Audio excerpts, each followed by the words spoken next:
أعوذ بالله السميع العليم من الشيطان الرجيم. بسم الله الرحمن الرحيم.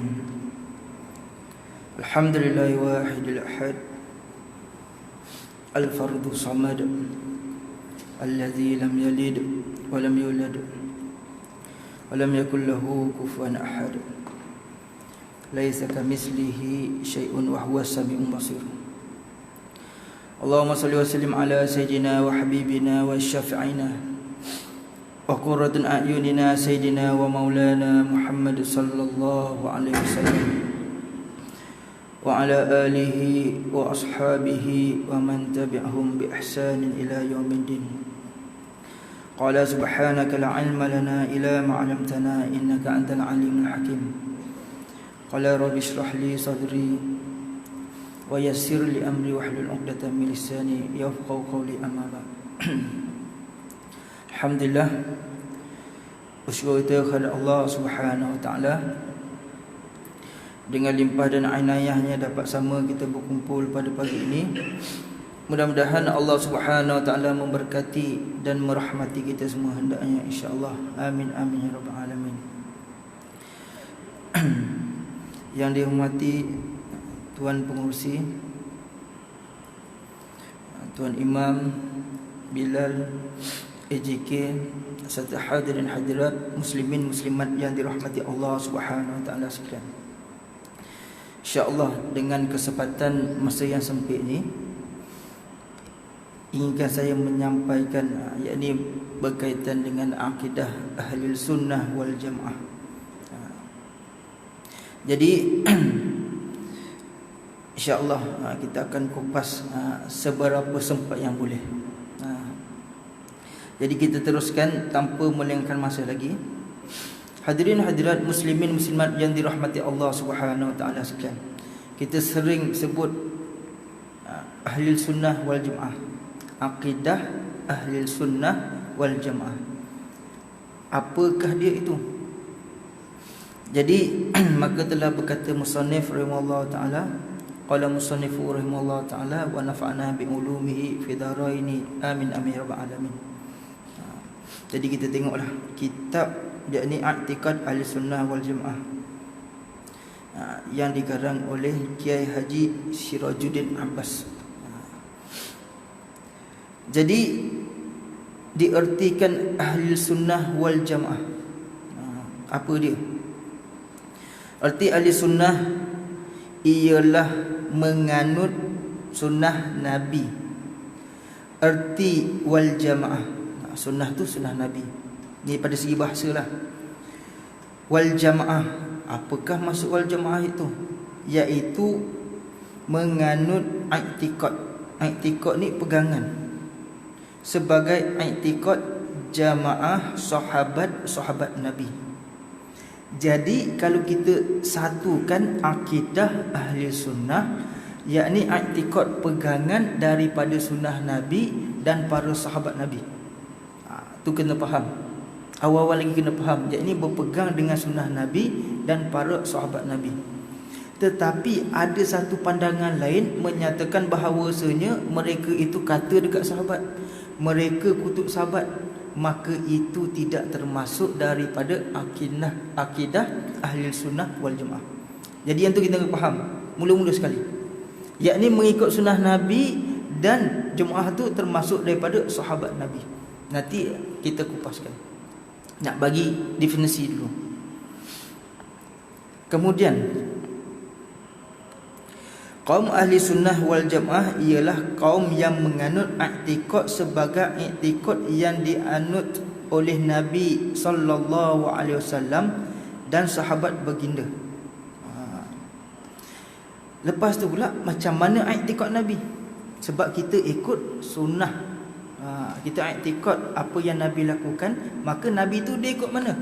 Maka Nabi sallallahu alaihi wasallam beriktikad dan para sahabat itu pun beriktikad, yakni termaktub di dalam Al-Quran dan dalam sunnah Rasul secara berasingan. Jadi pada zaman dulu tak pernah pun dengar sahabat apa, sahabat kata kami ini ahli sunnah wal jamaah. Tak pernah dengar. Tak pernah dengar pun mana-mana sahabat mengatakan kami ini ialah ahli sunnah wal jamaah. Sebab apa? Sebab masa tu dia tidak susun lagi. Sebab masa tu apa-apa saja orang akan merujuk kepada Nabi SAW. Jadi tak ada masalah ketika itu. Bab tauhid ke, sifat Allah, nama-nama Allah. Kita duk belajar ilmu tauhid tu daripada wujud, kaunuhu ta'ala qadiran dan sebagainya tu. Zaman Nabi tak ada sahabat sebut. Zaman Nabi tak ada benda ni diperbesarkan. Kerana apa? Daripada akhir-akhir ini dijadikan sebagai apa? Ilmu tauhid. Adakah pada zaman Nabi SAW itu tiada? Maka waktu itu boleh susun lagi. Sebab apa? Apa-apa saja dirujuk kepada Nabi SAW. Jadi kemudian dikumpulkan dan dirumuskan dengan rapi oleh seorang ulama usuluddin. Usuluddin tu dalam bahasa Arab, kalau kita nak faham asal agama ataupun pokok agama. Usuluddin ni daripada apa? Pokok agama. Seorang ulama usuluddin yang besar, iaitu Syekh Abu Hasan Ali Al-Asy'ari, lahir di Basrah pada tahun 260. Wafat pun di Basrah juga pada tahun 324 Hijrah. Sebab itulah yang kita dengar apa? Asy'ariyah. Nama dia Asy'ari. Tapi mazhab Asy'ariyah. Apa dia yang kita belajar sifat 20 tu? Jadi Imam Abu Hasan Asy'ari ialah pelopor yang menyusun balik.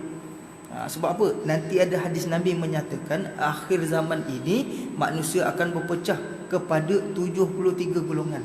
Pada zaman Nabi tak pecah lagi. Sementara nak pecah besar tu, maka disusun rapilah oleh Imam Asy'ari rahimahullah ta'ala.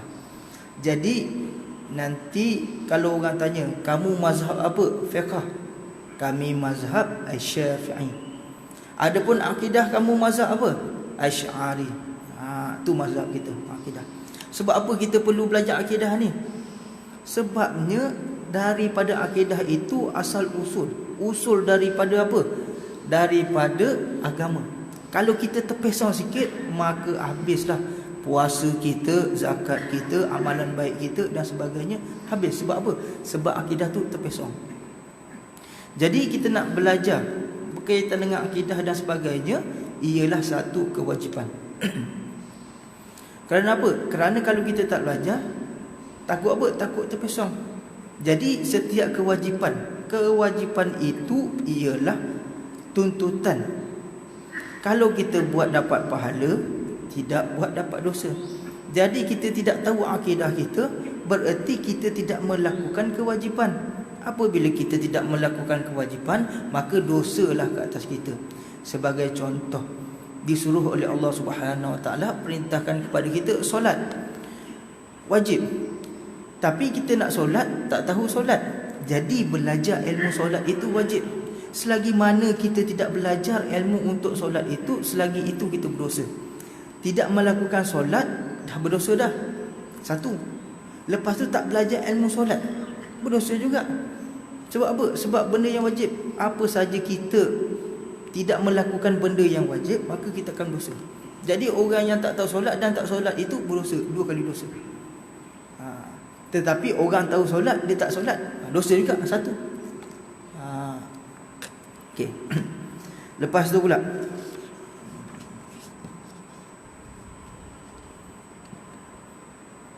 jadi kita ambil yang ringkas-ringkas lah. Kemudian masuk kepada firqah dalam Islam. Firqah tu apa? Firqah tu pemikiran. Sebab apa? Sebab kalau kita tak tahu ni, kita sujud dengan untuk sama, kita rukuk dengan untuk sama, kita bayar zakat sama dan sebagainya, tetapi perbuatan dia itu tidak diterima oleh Allah Subhanahu Wa Taala. Sebab apa? Sebab akidah dia lencong sikit. Sebab apa? Sebab tak tahu. Contoh, dia i'tikad dengan semua yang didengar, dia belajar apa semua, percaya kepada Allah, percaya kepada Rasul dan sebagainya. Tetapi satu benda dia tak boleh terima. Apa dia? Takdir. Contoh, ada mazhab Yang mana mereka itu, dia kata apa? Dia kata semua perbuatan itu tidak bersangkut dengan Allah Ta'ala. Tu je, beza dia tak banyak. Aku buat ni ialah kehendak aku, bukan kehendak Allah, sikit saja. Maka akidah itu telah terpesong. Padahal dia sembahyang, dia zakat, dia haji dan sebagainya, serupa dengan kita daripada kecil sampai besar. Tapi dia ada pegangan bahawasanya aku ini tak terikat dengan Allah Subhanahu Wa Taala. Ini aku nak buat sebab apa? Kehendak aku. Kalau aku berjalan, aku jalan. Kalau aku melompat, aku jatuh. Tidak ada berkaitan dengan Allah Subhanahu Wa Taala, sikit saja. Tu contoh, banyak lagi lah. Jadi kalau dia i'tikad macam tu, maka i'tikad dia salah. Dia buat apa semua benda pun, maka tidak diterima oleh Allah Subhanahu Wa Taala. Tetapi apabila seseorang itu i'tikad betul, walaupun dia tak sembahyang, dia tak solat dan sebagainya, dia tetap juga Islam. Cumanya nanti akan diseksa oleh Allah Subhanahu Wa Taala. Allah Taala akan mengampunkan dia. Walaupun dia jahat atas muka bumi ni. Sebab apa? Akidah dia. Sebab itulah kita nak bahas ni daripada mula-mula tu. Takut apa? Takut terpesong. Kemudian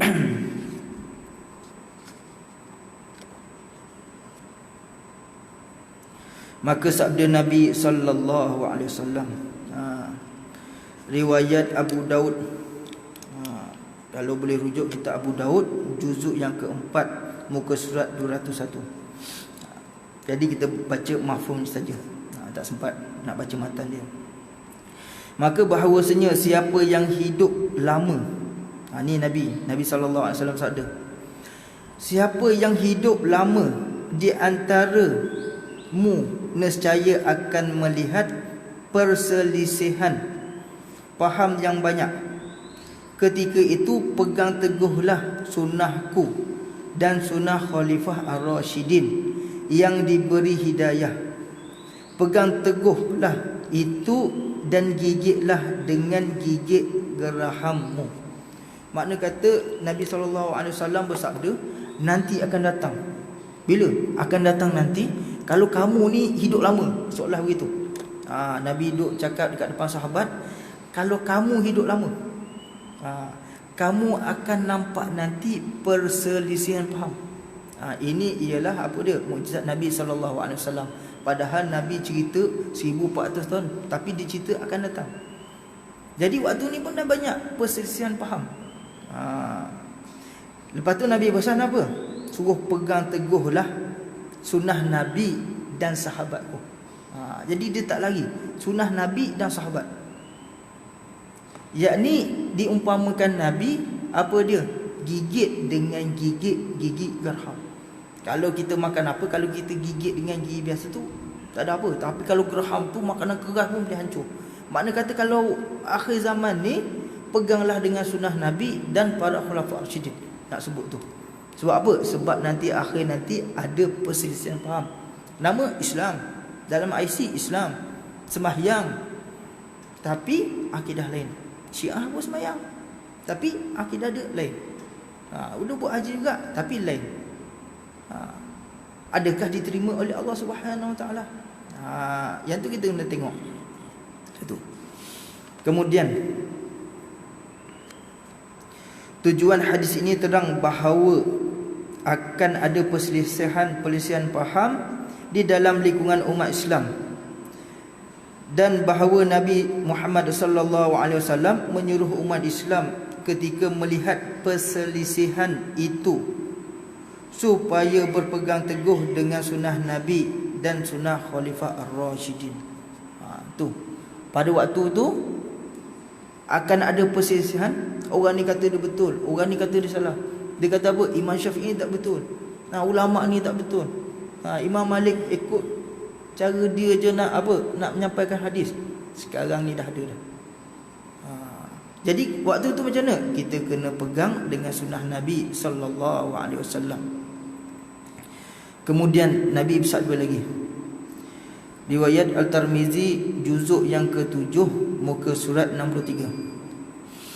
Artinya akan lahir di kalangan umatku 30 orang pembohong yang mendakwakan bahawa ia Nabi, Saya adalah Nabi penutup.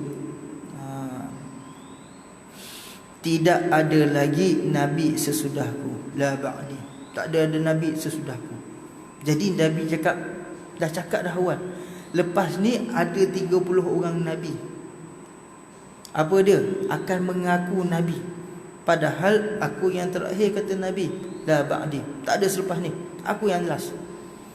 Makna kata, walaupun selepas itu ada mengaku Nabi, dan dia mengaku Nabi, ada juga orang ikut. Sebagai contoh dulu di Selangor apa? Rasul Kahar. Ada orang ikut.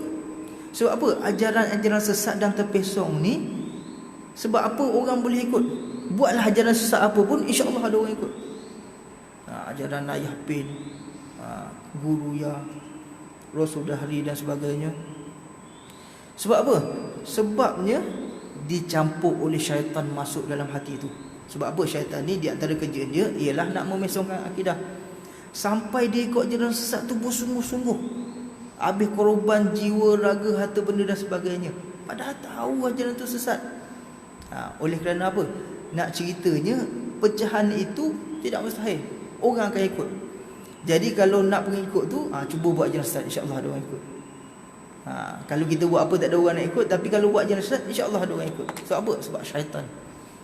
Timbul apa saja ajaran sesat pun orang akan ikut. Sebab apa? Itu sabda Nabi SAW. Tu yang mengaku Nabi, 30 orang. Nabi sabda. Ada buat benda-benda lain lagi, ajaran-ajaran terpesong macam Qadiani dan sebagainya. Itu lain. Ni yang mengaku jadi Nabi saja. Kemudian pula sabda Nabi SAW, boleh rujuk dalam kitab Fathul Bari, juzuk Al-Ashir, juzuk yang ke-10, muka surat 315. Artinya akan keluar suatu kaum pada akhir zaman. Nabi sabda, nanti akan ada keluar satu kaum akhir zaman nanti, orang-orang muda.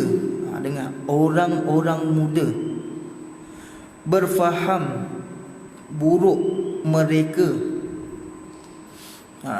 Yakni mereka berfahaman buruklah, banyak mengucapkan perkataan khairul bariyah. Kalau ikut daripada tu, khairul tu baik, al-bariyah tu manusia. Tapi masuk di sini ialah firman-firman Tuhan yang dibawa oleh Nabi. Jadi nak cerita apa? Ada zaman sekarang ni, Nabi sebut kaum-kaum muda. Nanti akan ada satu akhir zaman di mana puak-puak kaum muda ni apa? Suka mengucapkan ini adalah firman Allah, ini adalah kalam Allah. Buat apa kita nak ikut mazhab? Baik kita ikut Nabi. Kamu nak ikut mazhab ke kamu nak ikut Nabi? Al-Quran kata macam ni, kita kena ikut. Maka di situ timbullah fahaman-fahaman yang salah. Dia baca ayat Quran sama dengan kita baca, tetapi dia mentafsirkan ayat Quran itu dengan apa? Dengan zahir. Tak boleh. Sebab apa? Ayat Quran itu dia ada asbabun nuzul, dia ada apa? Fahaman dia. Sebagai contoh, Nabi SAW bersabda, la yadkhulul jannata namimun, tidak akan masuk syurga itu orang yang mengadu domba. Contoh, kalau kita ambil zahir daripada ayat tu, makna kata orang yang mengadu domba ni tidak boleh masuk syurga. Padahal janji Allah Subhanahu Wa Taala terhadap Nabi SAW apa dia? Orang Muslim itu yang mengucap 2 kalimah syahadah, yang i'tikad dia bahawasanya tiada Tuhan melainkan Allah, Nabi Muhammad itu pesuruh Allah, akan masuk syurga. Tapi macam mana pula hadis ni mengatakan bahawasanya tidak akan masuk syurga? Jadi bercanggah. Sebab apa? Dalam Al-Quran, dalam hadis itu dia ada kinayah dia, dia ada bahasa dia. Kita pun dalam seharian pun kita guna juga. Sebagai contoh, ada bilik belakang, dalam masjid ada bilik. Untuk apa? Untuk imam saja. Untuk apa? Untuk pekerja masjid. Dekat bilik tu tulis apa? Dilarang masuk kecuali kaki tangan. Tulis itu kaki tangan. Adakah kaki tangan saja boleh masuk? Kepala tak boleh masuk. Perut kena tinggal luar. Itu kalau kita baca ayat yang sahih. Ni contoh.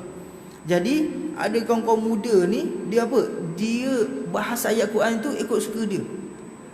Itu Nabi sebut dah lama Nabi sebut. Sebab itulah kita ada apa-apa tu, kita perlu apa? Banyak kita mengaji. Takut apa? Takut sesat. Sebab apa? Dia sebut ayat Quran juga, dia sebut hadis juga. Satu contoh lagi, ada 2 hadis Nabi yang sahih berkenaan Nabi mengambil wuduk. Jadi satu hadis tu menyatakan Nabi apa? Ambil wuduk, basuh muka, basuh tangan, sapu rambut, kepala, basuh kaki. Yang 4 basuh kaki tu hadis sahih. Ada juga lagi satu hadis sahih, tapi hadis tu menyatakan Nabi cuma renjis saja. Kalau kita tak mengaji, kalau kita tidak menggali, kalau kita tidak mengkaji, kalau kita tidak ikut mazhab, masuk apa? Mana-mana saja boleh ikut. Kau nak ambil wuduk, kaki boleh renjis saja. Ni hadis sahih ni, sebagai contoh. Padahal ulama dah bahas dah bahawasanya yang sempurna itu ialah ketika Nabi ambil wuduk. Adapun yang hadis sampai kat kaki tu Nabi renjis, ialah Nabi itu tajdid wuduk. Wuduk dah ada. Sebagai contoh, kita sembahyang maghrib. Kita sembahyang maghrib ada wuduk. Jadi apabila ada wuduk, masuk isyak. Kalau kita tak ambil wuduk pun tak apa, tetapi kita nak ambil pahala apa dia? Tajdid wuduk tu. Jadi hadis tu menyatakan kalau renjis kaki pun tak apa. Sebab apa? Sebab kita dah ada wuduk, cuma nak mentajdidkan. Kalau silap faham macam tu, makna kata kaki ni tak payahlah basuh. Sebab apa? Ada hadis sahih menyatakan apa? Renjis saja. Jadi yang tu kita kena faham. Sebab apa? Sebab nanti akan ada golongan kaum muda ni, dia apa? Dia baca Al-Quran, dia baca hadis, jadi kita pun terikut. Lepas tu bila kita terikut, habis. Masyarakat dah lama-lama dah ambil wuduk macam tu, habis semua orang pening. Ni salah satu fikrah.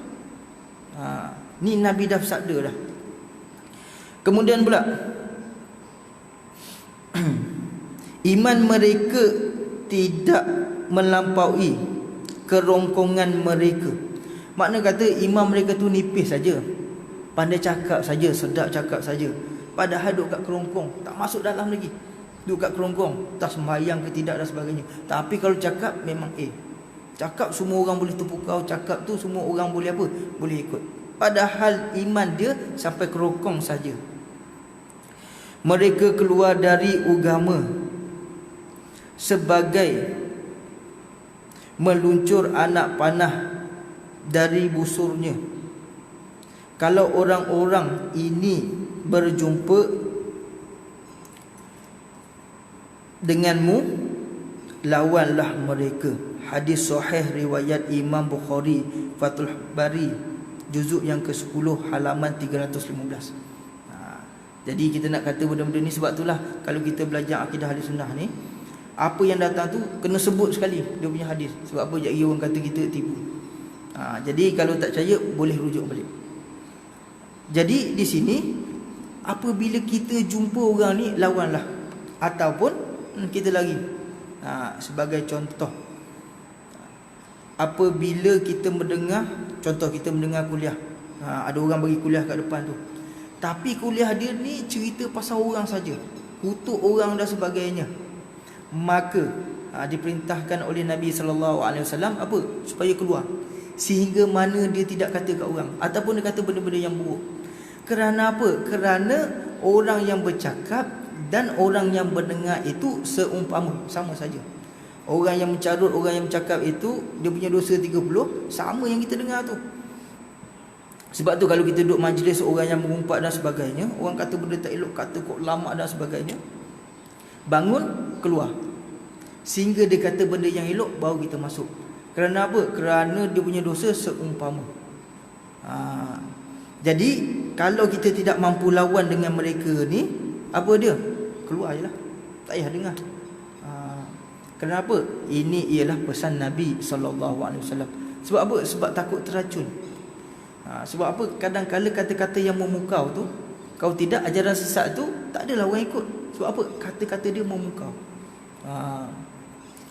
Dulu apa, ada ajaran apa, dia mengaku Rasul Kahar sebelum dia tak jawatan. Jadi anak-anak murid dia orang interview lah, kami ni dah radhiyallahu anhu, makcik-makcik tu ikut lah. Apa? Kami dah dijamin oleh Nabi. Siapa? Rasul Kahf. Dia kami dah dijamin dah boleh masuk syurga. Macam mana dia boleh terikut macam tu? Dengan kata-kata dan sebagainya. Itu di antara salah satu. Jadi apabila kalau kita mendengar benda-benda yang tak elok, benda-benda yang boleh menyebabkan rosak apa dan sebagainya, duduk dalam satu tu, kita keluar. Habis. Kemudian bersabda Nabi Muhammad sallallahu alaihi wasallam, artinya ada dua firqah dari umatku yang pada hakikatnya mereka tidak sangkut paut dengan Islam, iaitu kaum Murji'ah dan kaum Qadariyah. Hadis riwayat Imam Tirmizi. Lihat Sahih Tirmizi juzuk 8 halaman 316. Jadi Nabi SAW ketika itu dah sabda, apa dia? Nanti akan datang di situ apa? Ada dua firqah, yakni firqah pemikiran. Yang pertama Murji'ah dan yang kedua Qadariyah. Jadi kalau Murji'ah ni senang ceritalah, apa dia? Yang jenis apa? Pakai niat je. Aku tak solat, niat je. Tak payah haji, niat je. Niat dah semua niat. Mazhab niat. Adapun Qadariyah, Qadariyah apa? Dia ni apa? Tak boleh terima takdir. Ataupun dia tu apa dia? Ni nak buat macam mana dah takdir. Sikit takdir. Dah takdir. Jadi bab takdir ni kita kena faham. Kita percaya kepada qada dan qadar. Cuma maklum, rukun iman ada 6. Yang salah satunya ialah percaya kepada qada dan qadar. Kalau kita belajar ilmu tauhid, apa maksud qada? Qada itu ialah benda yang ditentukan oleh Allah Subhanahu Wa Taala. Apa qadar? Waktu nak laksana tu. Sebagai contoh, Allah Taala itu apa? Sejak azali lagi dah tentu dah tsunami 2004 contoh. Apabila sampai 2004 itu, qadar yang menjalankan dengan apa dia? Qada Allah Subhanahu Wa Taala, yakni iradah. Tu ilmu tauhid. Jadi kita kena faham, memang kesemua itu ketentuan daripada Allah Subhanahu Wa Taala. Takdir kita kena terima. Kita kena pegang bulat-bulat bahawasanya Allah Subhanahu Wa Taala itu apa dia? Telah mengqada, tentukan takdir dan nasib kita. Tapi kita kena faham, apa dia? Takdir itu boleh berubah, di antaranya dengan doa. Salah satu di antara firman Allah Subhanahu Wa Taala yang selalu kita dengar, Allah tidak akan merubahkan nasib kaum itu, melainkan kaum itu merubah nasibnya sendiri. Kenapa Allah Ta'ala berfirman begitu? Sebab apa? Nak bagi tahu bahawasanya memang itu telah ditentukan oleh Allah. Tapi dalam masa yang sama juga kita berdoa kepada Allah, takdir itu akan berubah. Jadi takdir itu pun terbahagi kepada dua, yakni yang pertama mubram, yang kedua mu'allaq. Yang mubram itu takdir tak boleh ubah langsung. Yang kedua itu mu'allaq, yakni takdir boleh berubah dengan apa? Dengan kita berdoa. Sebab itulah doa itu apa disebutkan ad-doa silahul mukmin. Doa itu senjata orang mukmin. Sebagai contoh, kita pergi berperang. Apabila kita pergi berperang, kalau kita ada perisai dengan pedang, kalau kita tu kuat, maka kita menang. Kalau kita tak kuat, bermakna kita kalah. Begitu juga dengan doa. Doa itu kalau kita doa, menjadi doa itu kuat, Allah Ta'ala makbulkan doa kita. Padahal sejak azali lagi dah takdir dah. Sebagai contoh, ditakdirkan kita miskin, tetapi oleh kerana doa kita banyak, maka Allah Ta'ala makbulkan doa itu, maka berubahlah takdir itu. Dan Allah Ta'ala sendiri menyeru kepada kita, ud'uni astajib lakum. Doalah kepadaku, nescaya aku akan memperkenankan. Kalau kita fikir Allah Ta'ala dah takdirkan, kenapa pula Allah Ta'ala suruh doa? Jadi kalau mazhab yang lain tu, apa dia? Aku nak baca takdir, sikit takdir. Lepas tu pula dia guna apa? Aku bukannya nak berzina, tapi dah takdir. Aku bukannya nak buat jahat, tetapi takdir. Ini kehendak Allah. Nampak? Tu dah terpesong dah. Apabila terpesong tu, bagaimanakah dia punya ibadah, dia punya cara-cara dia? nak diterima oleh Allah Ta'ala. Daripada akidah pun dah terpesong. Yang tu kita kena faham. Jadi janganlah kita apa, sebab tu disebut qadariyah. Jadi orang ni takdir saja. Jadi kita berusaha untuk apa? Untuk doa. Kalau kita tengok para alim ulama itu pun, kalau dia buat satu pun, dekat orang biasa pun minta doa. Doalah saya. Doalah saya sebagai sembuh. Padahal dia doa sendiri pun boleh. Tapi sebab apa? Nak bagi kekuatan doa tu. Apabila kekuatan doa tu Allah Ta'ala terima, maka benda tu Allah Ta'ala makbul, walaupun telah diqada oleh Allah Subhanahu Wa Ta'ala. Begitu juga kalau kita perang. Kalau kita kuat guna senjata tu, maka kita akan menang. Kalau kita lembek pegang senjata tu, kita akan kalah. Itu apa dia? Menyatakan takdir. Jadi Nabi bagi tahu bahawasanya nanti akhir zaman nanti ada dua pemikiran ni. Dua pemikiran ni, iaitu yang pertama Murji'ah dan yang kedua Qadariyah. Hadis riwayat Imam Tirmizi. Lihat Sahih Tirmizi juzuk 8 halaman 316. Lepas tu pula kaum Murji'ah dan Qadariyah tidak ada hubungan Islam, kata Nabi Muhammad sallallahu alaihi wasallam, na'udzubillah. Jadi memanglah dia kata saya Muslim, tapi dia berpegangan tu lah, sembahyang guna niat saja. Jadi apa dia, salah satu lagi satu, mereka apa, kita perbuatan kita ini bukan kehendak Allah, tapi kehendak diri kita sendiri. Ni dah dekat dengan kita dah. Ada tu pemahaman tu dah dekat dah. Pahaman Mu'tazilah. Padahal setiap berlaku itu kehendak Allah Subhanahu Wa Ta'ala. Tetapi dia kata apa? Kehendak manusia ialah kehendak manusia itu sendiri, tidak bersangkut dengan Allah Subhanahu Wa Ta'ala. Maka ini terkeluar. Cakap benda tu saja. Jadi rukun ataupun syarat nak murtad itu 3. Salah satunya apa? Salah satunya i'tiqad, pegangan. Bukan cakap. Cakap nombor 2, perbuatan nombor 3. Jadi 3 ni. I'tiqad, perkataan dengan perbuatan. I'tiqad dah salah dah, tu murtad, tak payah nak buat kerja dah. Dia i'tiqad saja, pegangan itu dah salah dah, makna kata dia bukan Islam. Sebab tu Nabi kata kalau orang yang berpahaman Murji'ah dengan Qadariyah tu tak ada hubungan langsung dengan Islam, walaupun dia sembahyang, puasa, haji dan sebagainya. Murji'ah benda apa? Qadariyah benda apa? Nanti kita bahaskan. Panjanglah salah satu tu. Sebab kita kena tahu. Kita pegang ahli sunnah, ya ahli sunnah sekali ikut sunnah Nabi dan sebagainya. Tapi yang bukan ahli sunnah macam mana? Kena tahu juga. Macam kita nak main bola lah. Kita tahu kekuatan kita, kehebatan kita dan sebagainya. Musuh pun kena tahu juga. Sebab apa? Nak susun strategi dan sebagainya. Ni kita pegang. Lepas tu ada orang ceramah, ni ahli sunnah juga kot. Sebab apa? Kita tak kenal musuh kita. Sebab itulah perlu kita mengkaji juga musuh kita. Takut apa? Takut tersesat. Walaupun kalau kita kuat ni, takut anak bini kita, keluarga kita tersesat. Sikit ni. Kemudian dan sabda Nabi SAW, artinya dari Huzaifah radhiyallahu anhu, beliau berkata, bersabda Rasulullah SAW, bagi tiap-tiap umat ada majusinya. Nabi kata tiap-tiap umat ada majusinya, dan majusi umat saya ialah orang yang mengingkari takdir. Tu Nabi kata.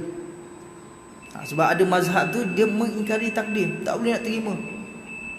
Dia bercinta dengan orang tu sebagai contoh, lepas tu orang tu mati, dia tidak boleh terima Tuhan tidak adil. Seolah begitu. Jadi Nabi nisbahkan umat Nabi SAW yang majusi ialah mereka tidak boleh terima takdir. Umpama. Bukan kata Zuhair tu, umpama. Nabi umpamakan, kalau mereka mati, jangan dihadiri pemakamannya, dan kalau mereka sakit, jangan jenguknya. Mereka adalah kelompok Dajjal. Memang Tuhan berhak untuk memasukkan mereka ke kumpulan Dajjal. Hadis riwayat Abu Daud, Sunan Abu Daud, juzuk yang keempat, halaman 222. Jadi nak kata akidah ni, orang tu dia tidak boleh terima takdir. Sembahyang, solat, zakat, sedekah dan sebagainya, tapi dia tu tidak boleh terima takdir. Maka Nabi umpamakan ialah umatnya Majusi. Tiap umat tu ada Majusinya. Jadi kalau umatku yang Majusi tu siapa? Mereka yang tidak boleh terima takdir. Bermaksud apa? Orang yang tidak boleh terima takdir itu dia sudah terkeluar, dan patutlah layaklah Allah Ta'ala itu menyeksakan dia. Dia bukan tengok orang tu kuat ke tak kuat ke, tengok etikad dia. Walaupun kita tengok dia lemah, lepas tu dia sesat, sesatlah. Walaupun orang itu kuat, orang itu gagah dan sebagainya, akidah dia betul, betul lah. Dia bukan ikut orang tu. Kita nak kata dia sesat pun, makcik tu dah tua dah, tak larat dah dan sebagainya. Ini bukan masalah tak larat, kuat dan sebagainya, masalah pegangan kita. Sehingga Nabi SAW cakap begitu. Supaya apa? Supaya buat tak tahu orang tu, dia punya makan ke, dia punya makam ke, dia punya mati ke dan sebagainya, apa dia? Tak payah ambil ihram. Sebab apa? Etikad dia salah. Sampai macam tu sekali. Kemudian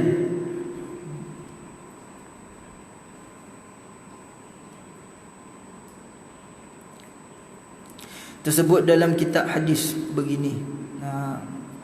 Artinya dari Abi Hurairah radhiyallahu anhu, beliau berkata bahawa Nabi Muhammad sallallahu alaihi wasallam bersabda, telah berfirqah orang Yahudi sebanyak 71. Firqah sebanyak 71 firqah orang Yahudi, di pecahan dia pun 71. Dan orang Nasara seperti itu juga, yakni 71. Dan akan berfirqah umatku sebanyak 73 firqah. Banyaklah hadis tentang firqah ni. Jadi walaupun tiga ni agama samawi,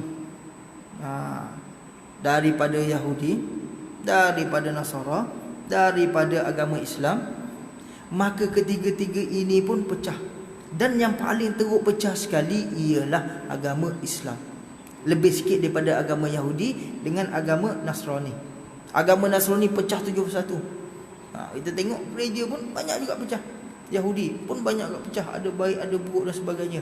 Agama Islam lagi banyak pecahannya, sehingga dikatakan sebagai 73 pecahan.